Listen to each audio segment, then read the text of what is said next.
मंच पर अपने बेनीपट्टी के लाल भाई गुलाब शाह जी छे चाप जे 1 मिनट में अपन बात राखी। सम्मानित अध्यक्ष जी, मंच पर उपस्थित एक कार्यक्रम के मुख्य अतिथि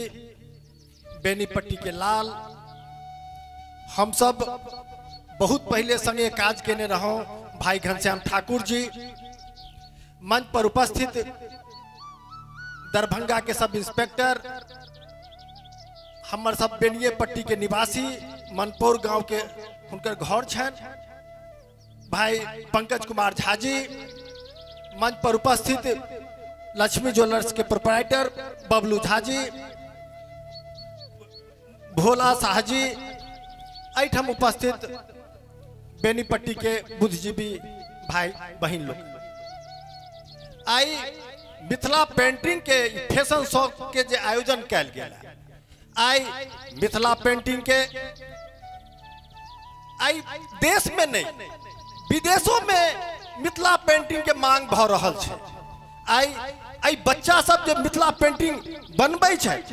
हुनका प्रोत्साहन देबे लेल, हुनका आगा बढ़ाबे लेल ई जे शो के जे आयोजन केला है,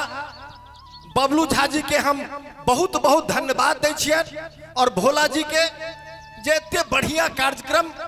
जे बच्चा के मनोबल बढ़ाबे ला जे केला है, हुनका हम बहुत बहुत धन्यवाद दै छियन। और ओइ बच्चा सबके अहिना अहाँ हर एक साल मनोबल बढ़ाबैत रहो और समाज में जे भाईचारा छे सबके हम सब ई कार्यक्रम के आई सब बढ़िया आगा बेर मनाएब से सबके एक दिन हम सब बैठक करब और कार्यक्रम के अहू सब बढ़िया जगह पर ऐल फैल जगह पर 500,000 आदमी के व्यवस्था क के जे बच्चा सब एते मेहनत क के मिथिला पेंटिंग बनबै छे, आई मिथिला पेंटिंग के जे नाम भ रहल छे देश सब विदेश में, तो हम ऐ बउआ सबके शुभकामना दै छियन कि अहिना ई आगा बढ़त रहत और मिथिला पेंटिंग में अपन नाम बेनीपट्टी के रोशन करत रहत। बहुत बहुत धन्यवाद।